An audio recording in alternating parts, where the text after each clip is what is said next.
I mentioned this morning is I feel a bit weird rehashing it all, but go ahead, Stephen. Well, I guess we are live.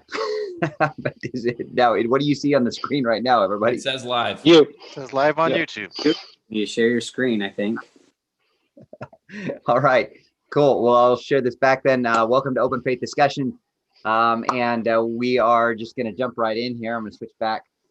Everybody can read the screen, and now we'll go back to our panel. Hello, everybody. We first want to welcome new panelist this week, Jacob Ostler. Why don't you chime in? Yeah, who you are, where you're from, or what you're up to, why you're joining us, whatever you want to share. Welcome. Sure. So again, I'm Jacob Ostler. I was born and raised in Sandy, Utah. I am son of Mormon philosopher, I guess, LDS. Mormon's kind of a buzzword these days. LDS philosopher Blake Ostler. You might have heard of him. He had one of the first books published with Greg Koford Books, which is pretty big outside the the Deseret book area of publishing in Mormon studies, and as such, grew up in a fairly typical LDS household, but at the same time, it was a lot more liberal in thought, in discussions that we were able to have.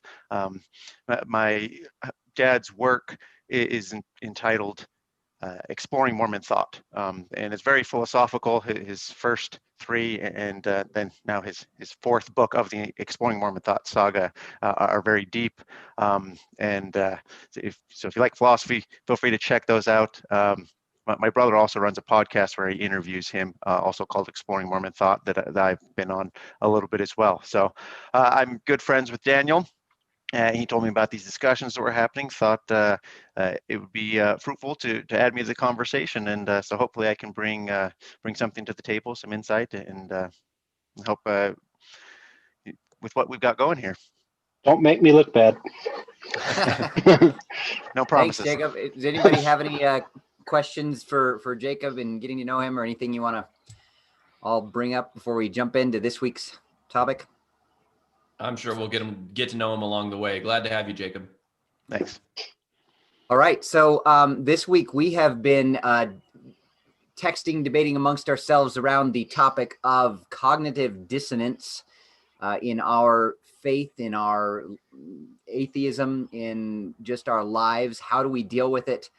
And as a case study, we've been specifically looking at the book of Abraham, which, if you're watching this, you probably know is a Latter-day Saint book of scripture found in the Pearl of Great Price, that there is lots of controversy around just how the book of Abraham came into the canon of the Church of Jesus Christ of Latter-day Saints, and how it was translated by Joseph Smith and received, and so on and so forth. And I don't believe we intend to discuss any of those details of the controversy or prove one side or the other here, but it's an example for those of us who are believing members of the Church of Jesus Christ of Latter-day Saints, as we see all of the challenges and troubles surrounding the book of Abraham. How do we reconcile that with our faith in the church, and how do we move forward? And also where cognitive dissonance in general is simply holding two conflicting ideas or beliefs. People feel uncomfortable when they hold two beliefs in their mind that are conflicting, and so then they have to resolve that. So generally the question here today, I think, that we wanted to discuss, but I'll just now turn it over to whoever wants to chime in, is what do you do when you have those beliefs? Give us some examples of that in your life, and if you want to have talk about the book of Abraham specifically, go for it. Who wants to start? Can I start off with the question for all you guys? Just out of curiosity, because I did this a little bit the past week as we've been preparing. The few Mormons that I know and interact with on a regular basis, I was asking them, just kind of informal poll, what were your thoughts about the book of Abraham growing up? Did you understand it to be a literal translation from a historical text, or did you understand it in a more nuanced way, or did you just not care? And the only person that I asked that was kind of where I'm at as far as stepping away from the church, the only one that I asked who had stepped away was in the same camp as me. He grew up seeing it pretty literally. And everybody else I asked either didn't care or saw it as more nuanced.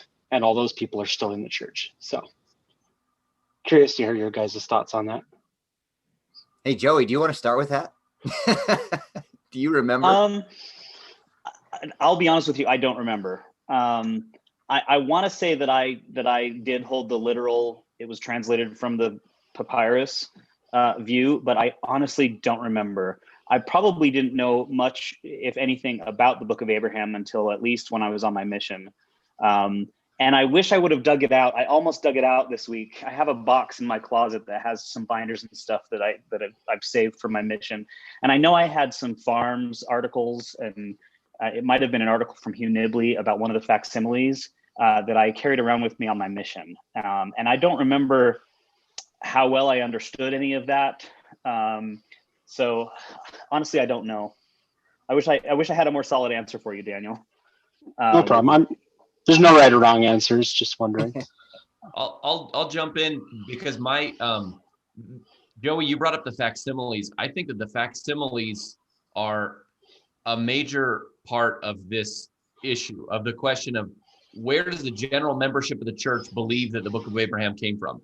And it would be one thing, I think, without the facsimiles, you'd have a lot more church members willing to kind of say, this is a work of inspiration and revelation. I don't know where it came from. But the facsimiles give it this kind of facial direct translation feeling. And so I think the answer to your question for me, Daniel, is when I was growing up, I probably, and I don't remember actually, I'm just piecing this together backwards, but I think because of the facsimiles, my impression was this was a direct translation from a document. Now, I don't know if I thought it was from X or Y papyrus that had come into the church's possession, or whether it was a spiritual document that Joseph Smith had actually transcribed the facsimiles from, or I don't know what I thought. I was a kid. You're lucky if you get through the Book of Mormon once before your mission, honestly. Much less try to think about where the Book of Abraham came from. But this I want to stay on your question for a second and allow other people to answer it. But when we're kind of winding down on that answer, I want to lead into something which is the content of the book and how that kind of informed my own cognitive dissonance discussion that we've been having over the last week. So my answer for your question, Daniel, is I can't remember for sure, but it would not surprise me if most of my young years I thought that it was a direct translation from a document. Jacob, you want to chime in? Sure. So I can say from when I was younger and from many of my friends, at least at that time, and there are some that still ascribe to this. When we're younger in the church, we're definitely taught a more black and white type of view. Nuance isn't something that can really fit itself into conversations, and there's still some gospel doctrine discussions that still fit a very black and white type of view. But I can clearly say, as a young boy, even as a youth, it was definitely a view of a direct translation. I remember, learning about the Book of Abraham, reading it in my early teen years, thinking back, like imagining Abraham writing this down and doing all of that, and now this is all how all those that the papyri made its way and just magically came. It's such a power that this came before the prophet Joseph. And so as I grow older, not just in the view of scripture, but the view of a lot of things, I need to step back, and it changes. When I was a child, I acted and did things as a child, but now as a man, I put away childish ways of thinking about things like that. And like I said, I think there's a good portion of people that still think that way, and not to call them childish, but I think it's a more basic view to look at everything and think it's a direct translation, or at least in my view, as a child or as someone that was younger in experience, those were my thoughts, and not so much anymore. Joe, with your first interaction with the Book of Abraham, what were your thoughts? my first interactions with the Book of Abraham, I think, would have been in seminary, early morning seminary, looking at that, because I did attend early morning seminary, even though I wasn't a member, and that kind of informed a lot of my upbringing and information that I got in the church and my testimony as a youth. And one of the reasons why I stuck with the church and investigating for 4 years instead of just stopping because my family was against it. For me, I don't think that I ever approached anything as direct, as literal. But again, being older, I don't know that I can verifiably say this is what I thought. But looking back on it, I don't think that I looked at it as literal. I think that I looked at it as, this is really cool, and how neat that Joseph is a prophet and he has this ability to translate things. But whether or not it was Abraham who specifically wrote it, I don't know that that was my thought, that Abraham literally wrote it. So thank you. And from my viewpoint, I can't remember what I was thinking when I was a little child. I've already said in our discussion amongst ourselves that I don't think most Latter-day Saints, I mean, my guess, I'm just tossing this out as to what I suppose other people are thinking. And that's something I've already said that we really shouldn't do much, is to say what other people think or believe. But my feeling would be that most Latter-day Saints just don't spend time asking, where did the Book of Abraham come from? But that once they do, absolutely, the first thought or understanding or what we're taught is that, Abraham wrote this on some kind of papyrus at one point, and then supposedly we assume that papyrus fell into Joseph Smith's hand and that he translated it, directly. That would be the straightforward assumed discussion. But just thinking about it for a little bit, and then of course seeing the information that's out there, I pretty quickly, as I've expressed to you guys, came to an understanding that in my mind that it's more like the Book of Moses, that where Joseph Smith looked at the King James version of the Bible and received promptings, inspiration, thoughts about ways that the book of Genesis, the first few chapters that were, we assume, originally penned in some way in some place by Moses, as he described the creation and Adam and Eve and whatever in Moses, or I'm sorry, in Genesis, that Joseph saw things that he felt inspired to change. And so again, I then quickly came to a belief that, yeah, Abraham probably wrote something like this. Abraham probably wrote his story somewhere, but that Joseph would have received it in much that same way that he received, that Moses. He was looking at, the King James version doesn't have hidden in it the words of the Book of Moses. So Stephen, you're describing the catalyst theory, which we've talked about a little bit on our thread, and that's what I subscribe to now as well, which I think a lot of LDS people who still accept the divinity or the translation, the inspiration of the Book of Abraham, but yet recognize that the funereal text that was in the possession of Joseph Smith is not literally the Book of Abraham. I think a lot of people subscribe to what you've described as kind of this catalyst theory. I want to say real quick that it's a little more nuanced than just saying it's the catalyst theory, because I'm okay with it's more of an I don't know whether the catalyst theory or whatever fits the model great, because I really don't know what else was on the lost papyrus. I really don't know what else, So See, what I think is a wrinkle in that theory generally is that the facsimile purports to be a drawing of Abraham on the altar, which is directly an illustration of the content of the first chapter of Abraham. So that's why I think that it's very easy for people to accept this is a direct translation of an actual document that Joseph Smith had in his possession. But what I think is most interesting for purposes of our discussion today is that Jacob was saying that at some point, and he's, I think, the only one who said actually that he recalls believing in a direct or being taught about a direct translation and then having to revise. That's what I want to talk about, because it's it's that moment of revision that gets at the moment of cognitive dissonance. At some point in his life, he was described further information made it untenable to continue with the understanding that he had. And at that point, you have a lot of choices. It's like a choose your own adventure. Turn to page 97 and give up your faith. Turn to page 106 and figure out some other way that you can synthesize the fact that the papyrus doesn't say the words of the book of Abraham. And Joe brought up the distinction, it seemed to me, between saying either, it's possible that Abraham wrote the book of Abraham and that yet it was not on the papyrus. And so we could be talking about different levels of... Right, which I think I also was saying too. So just... Right, different levels of historicity of the book of Abraham. But here's what I wanted to get at, was this moment of revision. Because I didn't share this on the text thread, but the book of Abraham has significance to my own life story in this way.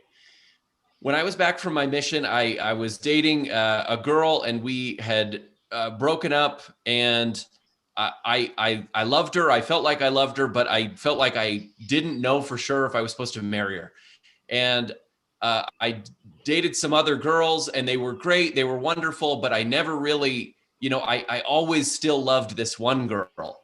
And I was reading in the book of Abraham one day, this book, which may or may not come from the mind of Joseph Smith, may have been penned by an ancient prophet Abraham, may have been, whatever. I don't know where it's from, right?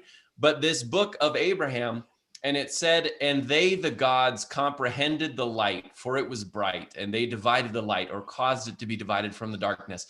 And when I read that, never had a passage of scripture struck me, with more force. I thought it belongs to, the sons and daughters of God to be able to discern light from darkness. And this struck me, and I pondered on it, and I thought about it.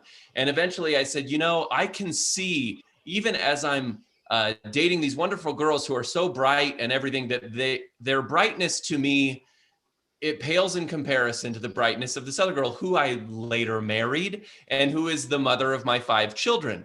And so the book of Abraham, in a very real sense, it affected the course of my life. Now, if I were to determine that if I were at some point to determine that the book of Abraham is not what it purports to be, is not written by Abraham, was not divinely inspired in any way, where does that leave me? So some people might say, well, then you're a mess, right? You've married this girl based on something you read in a comic book, right? And I think that's absurd. Of course, I would never, even if I were to come to that point in my analysis of Abraham, I would never think that casts doubt on my decision to marry my wife. But I think that's what some people do with cognitive dissonance, is that they knock all the dominoes down. And this brings me to one of the, I promise my comment's almost over. This brings me to one of the analogies that we talked about in our thread, which was the analogy of grandma's blanket. So if you recently, not so recently, but a few years back, my grandma passed away, and recently my aunt was going through some of her possessions and putting them on a Marco Polo for the family and saying, hey, who wants this? Who wants this? And somebody said of a blanket that purportedly my grandma had knitted, somebody said, I want that if grandma made it. And I thought that was so interesting, because I thought, here's a beautiful blanket. And let's just twist the hypothetical a little bit. It's warm, it's functional, it's hardy, it's beautiful, and it's clearly, 100 years old, no matter who made it, right? Whatever it is, it has this function and this value separate from who made it. And yet it also has value as I don't know a better word for it, but let's say mystical connection to grandma, right? Now, let's say that he takes that blanket and uses it for years or decades, and it keeps him warm on cold nights, and he has it on his bed, or he has it, displayed or something, I don't know. And then come to find out grandma didn't knit it. So at that moment, now he has a moment where he has to revise the significance that he's giving to the blanket. And so he could choose to say, well, then if grandma didn't knit it, I don't want anything to do with it. Get rid of it. Or he could choose to say, this is still useful to me. And he could keep the blanket and simply view it differently. The significance has changed, but the usefulness hasn't. And so that's where I get with this cognitive dissonance. So I'm not going to talk for a while now because I've said my piece here, but I'd like to talk about that moment of revision that Jacob was talking about. Go ahead. He can. I was just going to say real quick. There are a couple other options besides saying that. Well, I still think this is useful, or I'm going to throw this out, or whatever. He can also just ignore the facts presented to him that say grandma didn't knit it, and he can say, no. I know she knitted it. So anyway, there. That's true. Yes. Sure. Yeah. He can refuse to accept the dissonance also. And as I said, we can debate this stuff academically. That's fine. But there's real world significance that some people ascribe to things that have happened in their life because of the book of Abraham. And so, to say the book of Abraham is not what it purports to be, the question arises, where does it leave those folks? Now, I'll tell you for my own life, it doesn't matter to me at all, because at least as far as the example that I gave, it makes no difference to the fact that I believe that that God approved of and helped me to understand why I should marry the person that I married. But let's move on. Go ahead. I'd like to hear from you all. Oh, I just want to say really quickly, and I don't know if Jacob had something he was going to share, but what you're describing, Dave, as you talk about revision is really this paradigm shift. And that really is the key in this discussion, I think, and in our own lives as we approach different things, whether it's faith or what car to buy or whatever, or education, right? There comes a point for each of us where we're going to be presenting things, and then we choose either to shift our paradigm, the way that we've always thought about something, or we set it aside, right? And that's an interesting thing. In my background in education, as I was going to college and I was learning, the methodology of teaching or the philosophy was called constructivism, which is different from the traditional model of education that all of us have been through and all of us, the majority of people teach. So the challenge for me, and still is as an educator, and this is my 5th year in teaching, is, well, I subscribe, or I believe these tenets that I was taught in school, and I believe that is a better method, a better model of teaching, but because it is different from everything else that everyone else knows and how they, organize their classroom and do their grading and stuff, it is very difficult for me to assimilate that. It's very difficult for me to actually put into practice that belief that I have. And so I have, in the 2 schools that I've taught at, tried to shift or change the culture, to shift the paradigm and say, well, what if this? What if we approached it in this way? And of course, you're going to have more people that will refute that because it's different. And I don't want to do something different. I want to change the way that I've done something. I don't want to fix the wheel if it's not broken. I don't want to change it or update it. But I think that in life, that is a really important thing to do, is to allow ourselves to change our paradigm. For me, converting to the church had to shift my paradigm in some ways. What I believed or thought had to change. I had to adapt that in order to embrace what I believe to be true. And that might be why, as we talked about last week, the people who were raised in a very rigid faith, which didn't allow for flexibility in your paradigm, which said this is right and this is the only right and there's no other way to interpret this, they don't bend, they break, right? Because you have to be able to allow for shifting of your paradigm. I like Jacob. You appear to be a being of light floating above the world in our Zoom here. I don't know if that gives you any special access to knowledge, but it's certainly entertaining to watch. He seems to be also flying through some kind of an asteroid, whatever. There's a lot of bumps or something. Go ahead, Jacob. What are your thoughts? Yeah, just agreeing with what's been said so far, that and I don't think it's just one paradigm shift. Although typically there's a moment where there's a big paradigm shift where you realize, okay, something definitely has to change here. But I found throughout my life, there's been multiple paradigm shifts. I'd like to say that my mantra is, I believe what makes the most sense to me logically, and what lines up with what my experience has been, and that includes spiritual experiences I've had, until I find something that makes more sense. And when there's something that comes around that makes more sense, you have your old view, and you got to say, okay, is this something, can I mesh this with my old view, or is this something where I have to shed the old view completely? And if that old view, I think some difficulties come in when, say, an old view is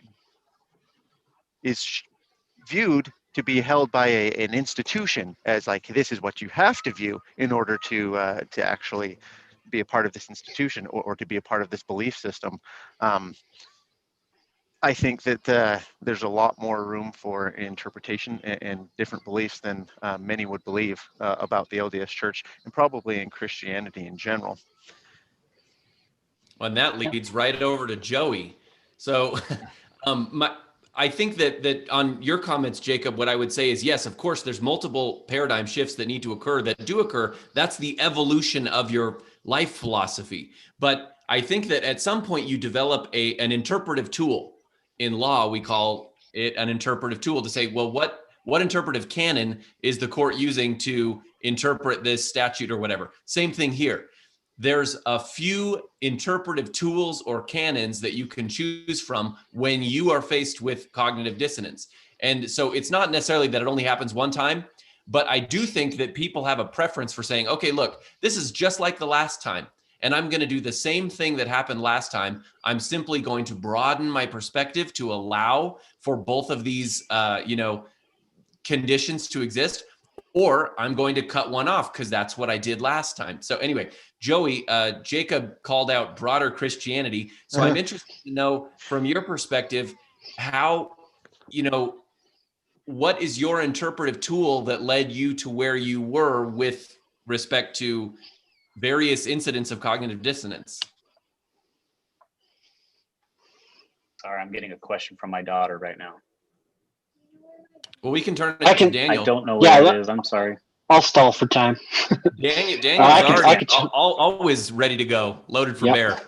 So I agree with, I'm going to bring in some things that a lot of you have said. So first of all, with Jacob, I agree with him that this is something that my opinion has changed about multiple times. It's not like I shifted from one view of thinking to another and then stopped there. As a really little kid, I probably saw it very literally, right from the book of Abraham itself. Abraham literally, with some kind of writing utensil, penned this on this papyrus scroll, and it ended up in Joseph Smith's possession. And then my dad was a proponent of the missing scroll theory kind of thing, like the one that got burned in the fire. That's the one that was the source text, which is a little more nuanced. It's still kind of black and white in that it relies upon, there was a text at one time out there that was literally an account written by Abraham. And so I think I held onto that one. I knew that I had heard some rumors, some controversy, that the fragments that were found didn't match with the account.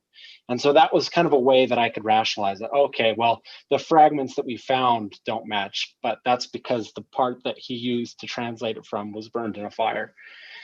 And then as I got older, read the CES letter, started looking into it more in detail, looking at the actual facsimiles and looking at the fragments, the Kirtland Egyptian papers, all that stuff that we don't necessarily need to get into.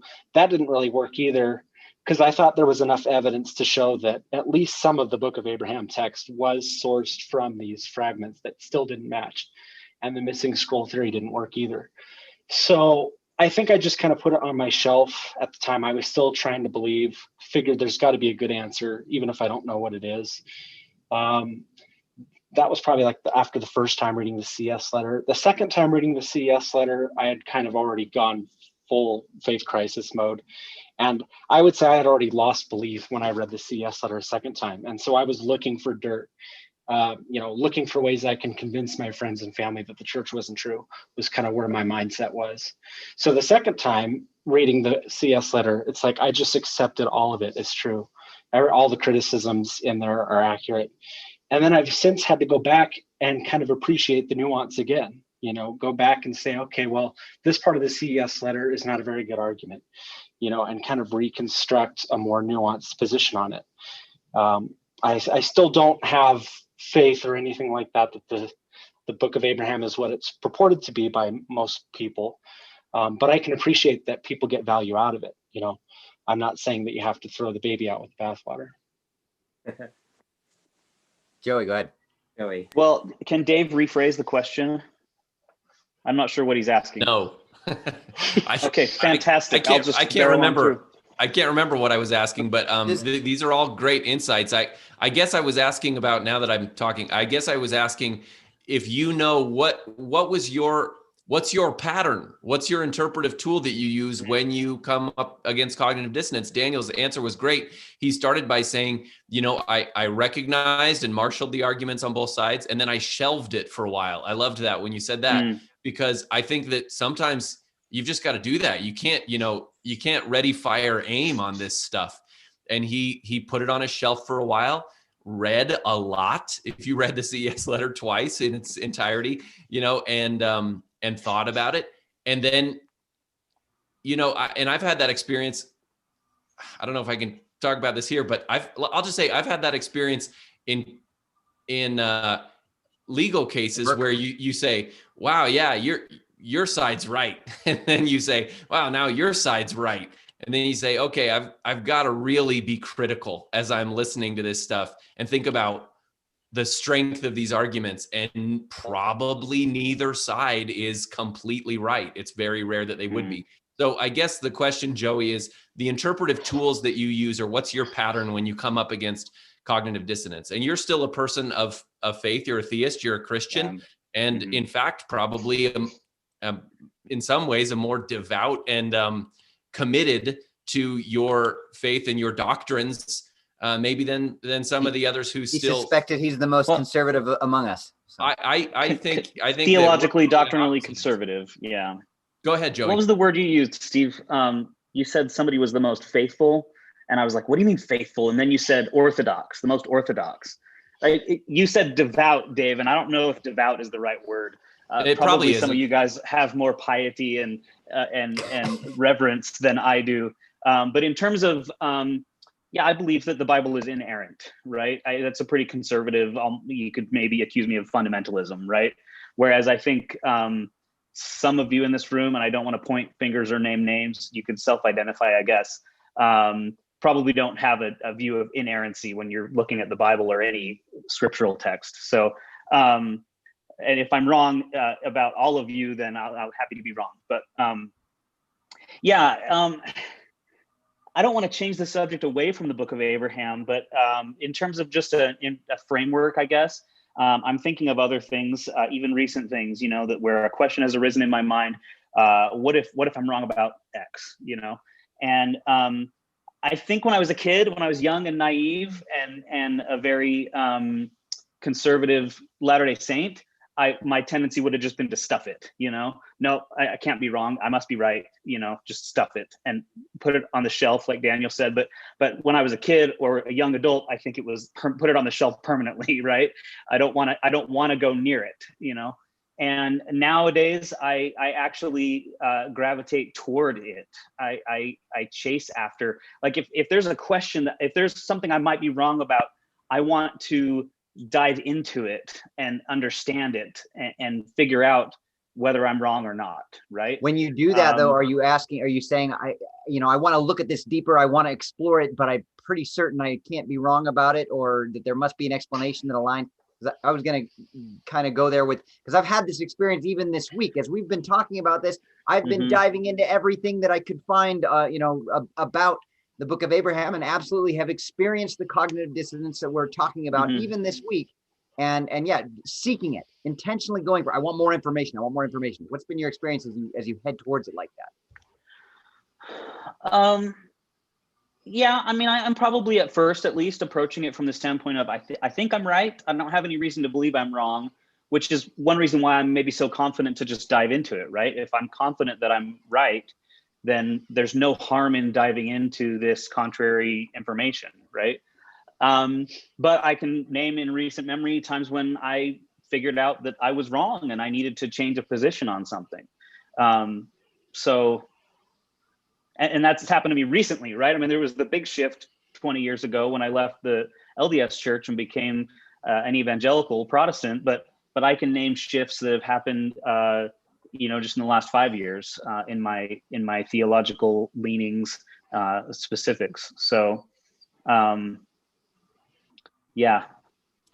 So, it's interesting because as you go looking for something to resolve the cognitive dissonance within yourself, at least one of the other tools that that I use sometimes is to say, well, what does so-and-so say about it? How did they resolve it? Right? There must be some logical way that this other person who believes essentially what I believe have resolved in their mind. And so then sometimes you'll borrow that, right? They'll say, this is what I believe. And you can start there, and say, okay, I think maybe I'll go ahead and accept that. And then the more you think about that too, somebody else might poke a hole in that. And yeah, like you said, Dave, you're going back and forth. Oh, it's the Tevye thing, right? He's right too. He's also right, and they can't both be right. But we just, I think that we do. I mean, Daniel took issue with this last week, but there is some choice in our belief, as in saying there may be emotionally and deep down something we want to believe, but we're going to choose the things that support it. It's the bias, right? The what's the word I'm looking for? Is it confirmation bias? Yes, confirmation bias. Thank you. That just everybody has to admit that they have. Sure. And so the next question is, how do you get past that? And is it important? Here's the thing. Once you've decided, I really like this has meaning to me, I want to believe this, I've got to find some way to resolve the cognitive dissonance, I think I'll borrow this, and you decide to just go with this belief set because this works. How important is the actual truth? And I don't know how deeply we want to get into this, but this week I came across this story of these two sisters, of these two women who were switched at birth in 1951. This was on This American Life on NPR. And the women were raised for 43 years and grew up and had children of their own before they really truly learned the truth. They'd heard a couple rumors once or twice throughout their lives that maybe they weren't actually blood related to the people with whom they were raised, to their parents and whatever. And then they find out when one of their mothers, who knew the whole time, she knew from day one, she had this suspicion, she knew, she sought it out, she looked for evidence, but she couldn't get the support of her husband to go switch it right. And she had other issues that kept her from letting people know. So she ended up raising this child who was not her own blood child as her own, and watching from afar this other girl who she knew to be her own blood daughter and biological daughter, and raised, and then when they were 43. Let's call them blood daughters. I like that. That's cool. Yes, there you go. And then she writes this letter to them saying, you guys were switched at birth. And then her biological daughter has to go back to the parents that raised her, who are now 69 years old, and say to them, I just did a blood test. I'm not your biological daughter. We were switched. Woo! And the whole world is upside down. Everything just, wow, and now you've got to, and the question is, would you want to know? Yeah. Did you need to know that? Did you want to know that? Does it make any real difference? Yeah. So let's informal poll here. First of all, would you want to know if your biological parents are different than you've been led to believe, and you're an adult now? Just so raise your hand if yes. I think I don't know. Oh, really? Okay, Joe's the lone standout. Why not? Joe, did you not raise your hand? I can't see your arm over there. I have two arms. Did you raise either of them? The question is, do I want to know if they are my parents? Was that the question? No, would you want to know that you were switched at birth? Would you want to know that truth at your age now? If you were to if someone knew right now, would you want to know? Yes, they can prove it. Okay, so everybody agrees they would want to know the truth. Now let's get to the more important question. Why? So would it change? Would you have a crisis? Let me ask you that first. Would it be distressing to you to find that out? Or would you just say, okay, well, this is going to change my relationship with the new real parents, but really shouldn't change my relationship with the parents that raised me? So would it be distressing? Raise your hand if it would be distressing to you. Well, Can I say, this one depends a lot for me. I don't know, can I expand on that? Like, Yeah. I think it would depend a lot on the relationship with your current parents, you know? Yeah, too many variables here. You're right. Getting this back into, like, I've been wanting to make this point for a little bit. I don't remember who said it that made me think of it, but I think a lot of it comes down to what you value. Something, I don't want to put everybody into like one of two camps, but generally speaking, I found that there's Mormons who are into the church more because they believe it's what it claims to be. It's more about like the literal truthfulness of it. And there's ones who are more focused on utility. And of course, everybody's a little bit of both. I don't think it has to be like a complete dichotomy or anything like that. But I was a type that really valued it being literally true. You know, that's just how I was raised. I put a lot of emphasis on validity. And so when I uncovered things that caused me to think that it wasn't what it claimed to be, I didn't feel the need to stick around for community or utility or other things like that. So Daniel, whereas other people do. Well, real quick, but I think like at first I thought everybody should feel the same way that I do. Like everybody should, if I could just sit them down and tell them what I know, they'll all leave too, because they all value the same things I do. And so that's what I had to learn, is not everyone thinks the same about that as I do. Not everyone cares as much about validity, you know. So go ahead, Joe. That was a great comment. This is kind of a tangent. I was just going to say, well, what if you found out that J.R.R. Tolkien did not write The Lord of the Rings or The Hobbit? Would you still enjoy those books? But that's a side tangent that we don't have to get into. But well, real quick, I could say, is Tolkien God in this example? or if Shakespeare wasn't a real person and Shakespeare didn't write the Shakespearean works. I mean, that's come up too. Yeah, there's still debates. Like going back along those lines, like it comes back to like, do you throw out everything that you valued about the church? And I don't think I have. Maybe at first I was more prone to that. Just, well, if it's not true, none of it matters, you know, and just kind of in my angry stage, you know. But I've put some of the pieces back together and decided what parts I want to keep and what parts aren't important to me.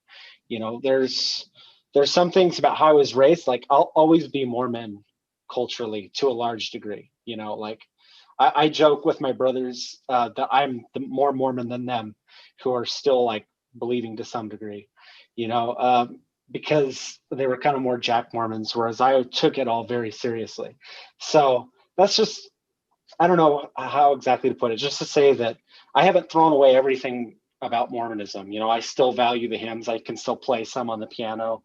Like, there's just things that I've taken from Mormonism that I'll carry with me the rest of my life. Yeah. I want to hear something from Joey or Jacob too on all this stuff. You know, why do you know, what kind of, on this example here of being switched at birth, or some of these other examples and analogies, what are your thoughts?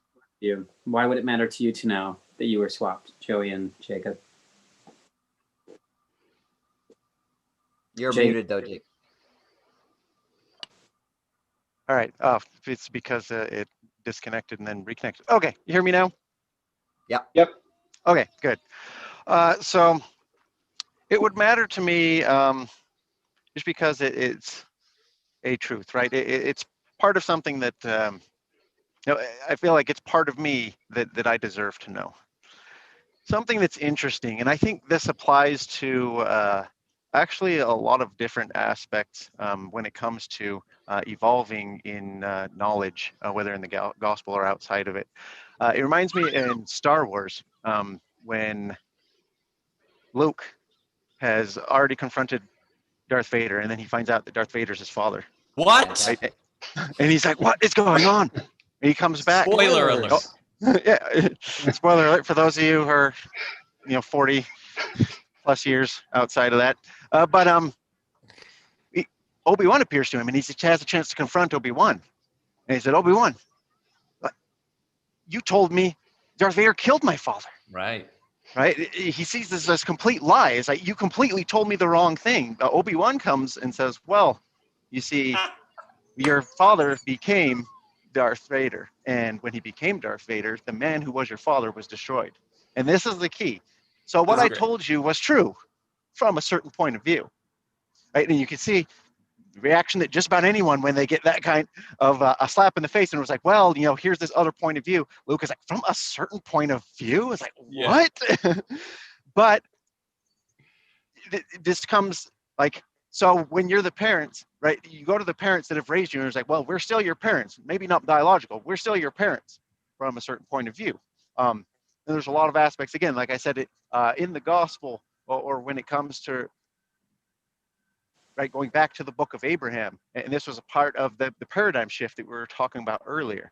It was like, well, rarely do we find that something is just completely off base, just complete fabrication or complete lie, right? People usually believe in things for a reason, whether it's a legend or so, like it comes from somewhere, but rarely is it just a bald-faced lie. And so this shifting to a different point of view that can accommodate, and this will go into a little bit of what Daniel was saying as well, it's something that can accommodate the good of what's being taught from there without having to take the part of it that can be considered completely false.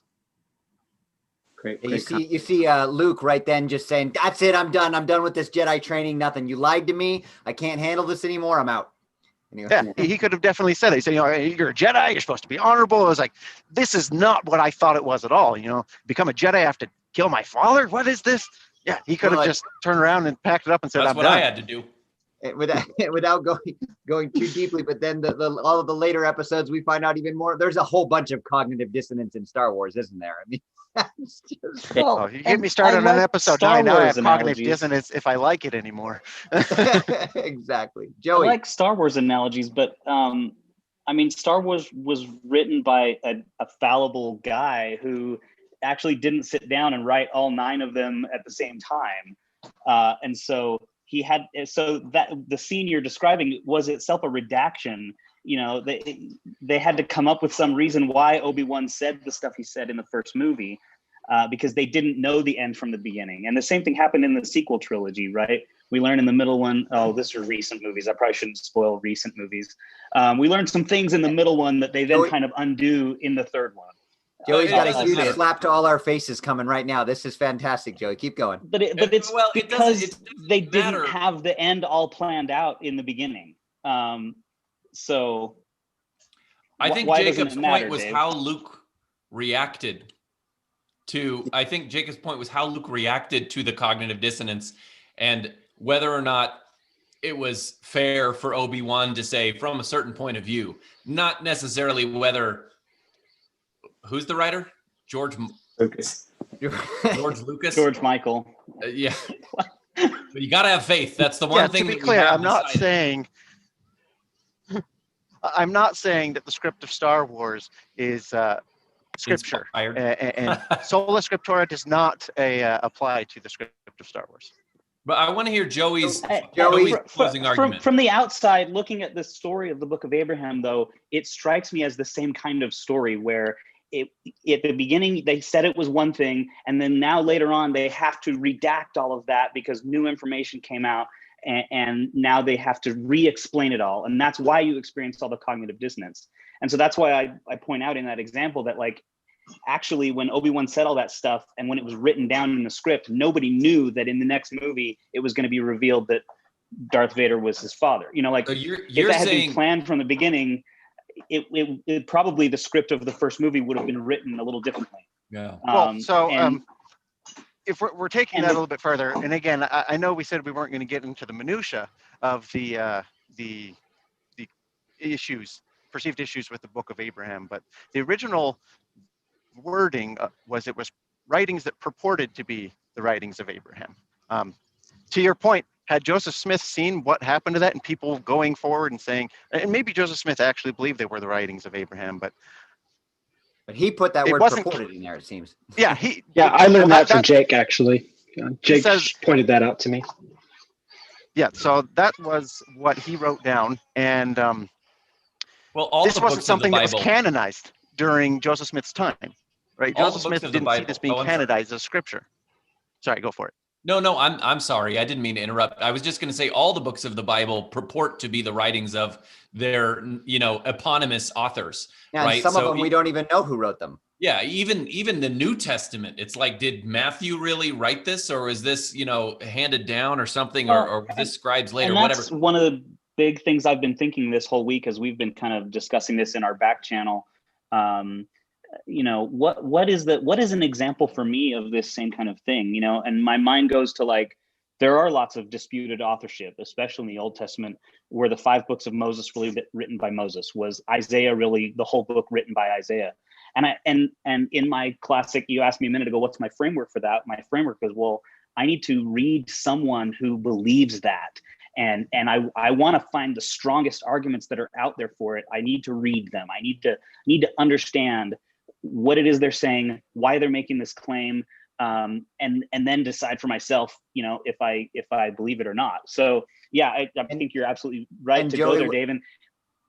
And the woman I hope that you guys take, when I do point out, like, I'm not trying to directly criticize, because I'm the same issues are was the woman potentially, was the woman taken in adultery a real story? Thoughts real quick, Joey. No. It doesn't belong in the text. It may be something that was handed down orally and added to the text later, but and how do you reconcile that with an inerrant Bible? It's not part of the autographs. It's not part of the original text. So okay, so the original autographs are the inerrant Bible. Yeah, and so you found a way. This is how I'm going to look at it, right? And to reconcile this cognitive dissonance of, well, the Bible is the inerrant word of God. Here is evidence that the story of the woman taken in adultery was not actually written in the book of John by the original author. And so you say, here's how I'm going to reconcile that cognitive dissonance. So do you believe that story is appropriate, is scriptural, is beneficial, is inspired? What do you? It's a cute story, but I don't get anything important, doctrinally from that story, about. Really? That's fascinating. Look, I want to bring up something here then. It's not like it has bearing on, I believe in the Trinity. We are running right? short on Does that time. text have any bearing on Trinitarian doctrine? We might have any bearing on for next week. Yeah, maybe something to get the cog spinning for next week. So let's think about the parables of Jesus. Are any of those actual stories that happened historically? And if, right, parable of the sower, take any one of them. And well, we could say probably no, right? Now you're getting to something that I keep wanting to say, and maybe now's the right time to say it. Nope, we're out of time. Dave said in the last video, are we out of time? We are out of time. No, go ahead. I was just kidding. Say it. Let's let it be the last statement. Go for it. Dave said in the last video that he treats his faith as a very, like, pragmatic, utilitarian, if it has usefulness, and the blanket example, right? Well, it's still a great blanket, What I want to ask is, like, well, but there's some things for which that's fine, but then there's other things for which that's not fine. And where is the line, right? And the example I want to go to is the atonement and the resurrection. Paul says famously that if Christ has not been raised from the dead, then we are of all people most to be pitied. We're wasting our lives as Christians if Jesus didn't really rise from the dead. It's not utilitarian or pragmatic for us to be Christians, because we're giving away our money to poor people. We're giving away the pleasures of this world. We're giving away things that could maybe make us happier for something that is a lie and a sham, and we are of all people most to be pitied. So I want to invite everybody. But I'll readily admit there are things that I hold for utilitarian sake, pragmatism, but the resurrection is not one of them. Right? That's fantastic. I love that stopping point. Thank you for sharing that thought, Joey. And I would invite everybody who has a response to that to be thinking about it for next time if we want to go that route. But we'll talk about it and figure it out. Thank you for joining me and for this fantastic discussion. This has been fun, and I'm looking forward to the next one. Guys, have a great Christmas. Merry Christmas, everybody. Merry Christmas. Merry Christmas, everyone. Merry Christmas, Happy guys. holidays.